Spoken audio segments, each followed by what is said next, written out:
Vamos agora a alguns artigos da fase intermediária de Habermas, entre o livro sobre a esfera pública e o surgimento, em 1981, da grande obra, da maior obra de Habermas sobre ação comunicativa.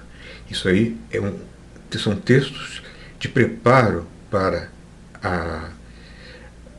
o livro de 1981 e, portanto, são importantes, às vezes muito claros, às vezes têm o cerne das ideias quase geniais de Habermas, como no caso da pragmática universal que nós veremos, e ajuda a compreender. Então, esse livrinho aqui, Conhecimento e Interesse, 1971, Habermas distingue 3 interesses constitutivos do conhecimento. O interesse técnico, aqui temos predição e controle do ambiente natural pelas ciências naturais e sociais testáveis, não interpretativas, tipo Popper. É instrumental. Aqui eu acho que existe um exagero.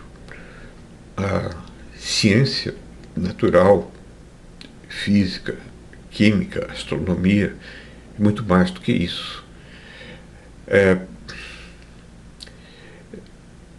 Interesse interpretativo das ciências cultural-hermenêuticas pressupõe e articula modos de ação orientando entendimento interpessoal dentro de formas socioculturais de vida e da gramática da linguagem ordinária. Bom, entra aqui a sociologia, digamos. Interesse emancipatório é o dele, da Escola de Frankfurt, de deixar para trás dogmatismo, compulsão, dominação. Casos da psicologia freudiana e da teoria social e do marxismo. Talvez ele deva ser um dia englobado dentro do interesse do nível 2, das ciências sociais, e como parte disso haja um elemento crítico. Eu não separaria, mas é isso aí. Pragmática universal é o mais importante, porque tem o coração das ideias de Habermas, que será reexposto, representado mais tarde na teoria da ação comunicativa. E é aquilo que é de mais original feito por Habermas, um artigo de 80, 90 páginas. Esse eu realmente li do início ao fim como o próximo. Habermas é um herdeiro dos pensamentos da Escola de Frankfurt, como Adorno, Horkheimer, Marcuse. Esses filósofos eram pessimistas, achando que a razão iluminista, dentro do processo de desenvolvimento capitalista, fixou-se como razão instrumental, a razão dominadora dirigida aos fins, daí resultando a cultura de massas e a alienação característica da contemporaneidade. A razão iluminista tornou-se razão instrumental. Para Habermas, eles não perceberam que a própria razão, como razão comunicativa, que será objeto de estudo dele mais tarde, pode ser libertadora em uma sociedade tecnológica verdadeiramente democrática. Na estrutura da linguagem cotidiana há, pensa ele, uma exigência de racionalidade exprimida pela busca de entendimento mútuo. É o que ele vai querer investigar, se utilizando da teoria dos atos de fala. Essa maneira de ver demanda o chamado linguistic turn, giro linguístico.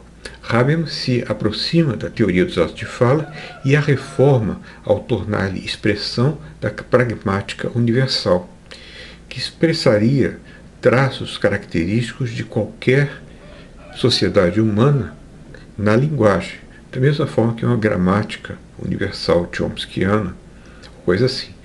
Ele distingue 3 tipos de atos de fala com pretensões de validade próprias.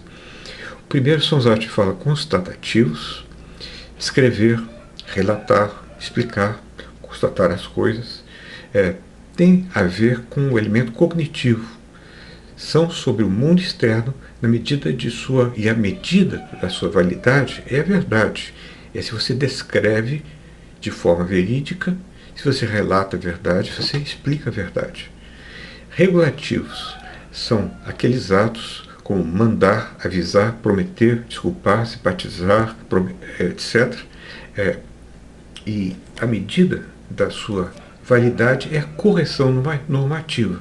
Você tem que seguir as regras de interação social. Você não pode batizar sem estar numa situação adequada. Batizar um bêbado que batiza um navio à noite, Rainha Elizabeth, ele não está batizando nada. E também com relação à promessa, ao aviso, você tem que estar em situação em que possa prometer, ou avisar, ou mandar, ou pedir.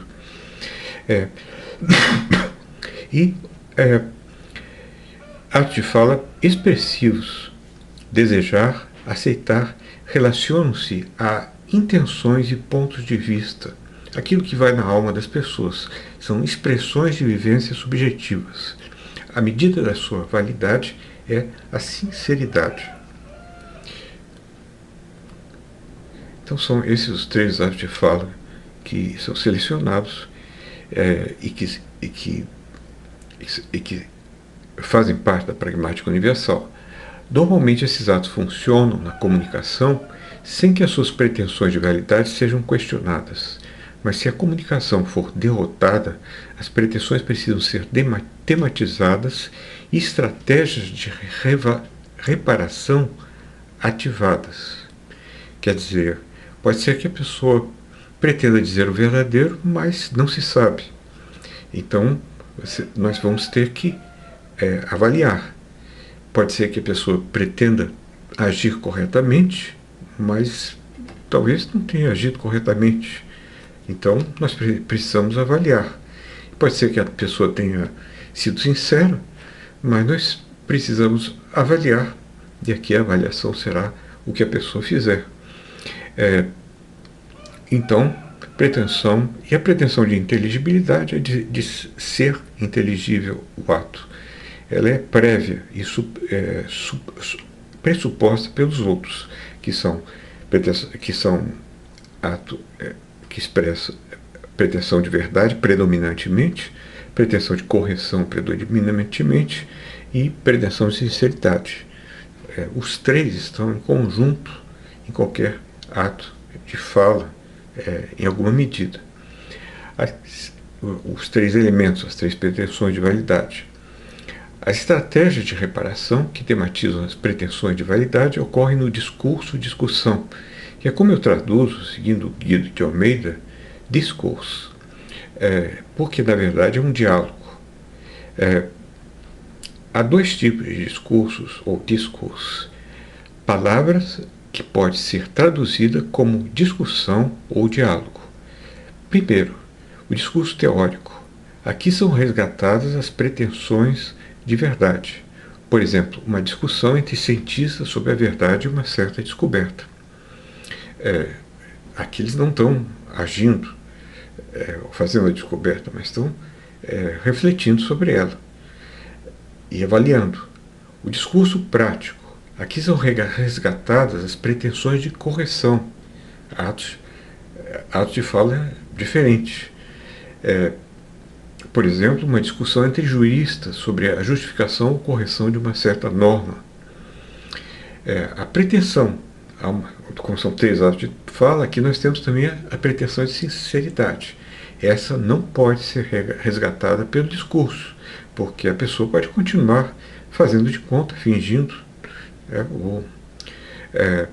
Tem pessoas aí que estão fingindo a vida inteira, mas especialmente políticos. Isso só pode ser resgatado pela praxis, isto é, pelo que as pessoas fazem. O discurso requer, mais do que isso, requer uma situação ideal de fala. O discurso de discussão. A resolução das pretensões de validade produz consenso. Mas precisa ser um consenso legítimo, consenso bem fundado e não meramente causal. Para que haja consenso fundado, é necessária uma situação ideal de fala. ideales par situation, caracterizada por igualdade de chances de todos os participantes. Aqui estão as pessoas discutindo, mas isso não é bem uma situação ideal de fala perfeita. Nunca é a situação ideal de fala perfeita. Isso é um ideal normativo. A situação de fala ideal demanda livre diálogo, discussão, perguntas, respostas, sem qualquer pressão que não seja a pressão do melhor argumento, diz Habermas. A situação ideal de fala demanda dos membros da esfera pública a aderência às seguintes regras. Características da situação ideal de fala. 1. Deve ser permitido a todo sujeito que possua competência para falar e agir, fazer parte do discurso. Todos têm o direito de questionar qualquer asserção. Todos têm o direito de introduzir qualquer asserção ou no discurso. Todos têm o direito de exprimir suas atitudes, desejos e necessidades sem hesitação. Não pode haver nenhuma coerção, nem interna nem externa, aos sujeitos no exercício dos direitos expressos em 1 e 2. Claro que uma situação ideal de fala é um ideal normativo que só pode ser alcançado em certa medida, mas precisa ser em medida suficiente, senão a comunicação é defraudada. Considere o caso da ovelha Dolly. Só depois de 6 meses eles não conseguiram reproduzir, começaram a desconfiar daquele laboratório. Só depois de mais tempo conseguiram outros laboratórios produzir clonagem também, segundo o método do primeiro laboratório, e ela foi repetida e os cientistas finalmente acreditaram. Houve um consenso. Poderia haver uma reunião entre eles para corroborar esse consenso, numa situação ideal de fala, ou quase ideal. Considere agora, agora eu considerei o caso de uma situação ideal de fala no discurso teórico. Vou considerar agora no discurso prático. Considere o caso do piloto de helicóptero norte-americano que, no ataque a uma aldeia Vietcong, percebeu que era uma aldeia comum e, ao invés de destruir, pôr fogo naquilo tudo, matar as pessoas, pousou o helicóptero e salvou tantos aldeões quanto pôde. Ele acabou numa corte marcial, coisa assim, mas numa suficiente, mas não, embora não ideal, situação ideal de fala, ele foi inocentado. O erro foi dos superiores dele. Depois, é verdade, enviaram ele para missões impossíveis, de modo que ele desaparecesse, mas ele teve sorte, não desapareceu e continuou contando a história. Considere o caso de falta de uma situação de ideal de fala suficiente. É o caso da ciência ariana. Tem muitos casos. Galileu, etc. Graças à ciência ariana, que expulsou os cientistas judeus, eles não foram, além disso, suficientemente inteligentes para construir a bomba atômica. Isso não era o mais importante para Hitler. Embora pudessem, eles tinham condições, tinham ainda bons cientistas. A Alemanha tinha uma universidade de ciência de ponta. Considere o caso, mas não havia situação de fala ideal. Ou estava longe disso. Biologia dialética marxista. Stalin, em outro sistema totalitário, acreditava num embusteiro chamado Lysenko, que inventou a biologia dialética marxista. Quando havia um desastre agrícola, Lysenko não sabia nada do assunto, ele arranjava sempre uma desculpa. Falta aqui uma situação de fala minimamente satisfatória. A situação ideal de fala minimamente satisfatória. tentativas de produzir situação ideal de fala ou situação de fala minimamente satisfatória. A teoria consensual da verdade é a última aí. Outro trabalho importante, 1973, eu não estou engasgando quando falo porque eu conheço os artigos. Em filosofia da linguagem foi a teoria consensual da verdade. Verdade tem uma pretensão de validade pertencente aos atos de fala constatativos. Habermas concorda, infelizmente, com a teoria da redundância, segundo a qual é verdade que P nada adiciona a P. O que decide o direito da pretensão de validade não é, para Habermas, a evidência da experiência, mas o resultado da argumentação dentro do discurso, na suposta situação ideal de fala. Ou seja, dentro do discurso, discussão teórico, em uma situação ideal de fala, a verdade é encontrada quando todos concordam por um consenso racional que um dado predicado deve ser aplicado a um dado sujeito. Nisso ele é influenciado pela teoria da verdade de Peirce.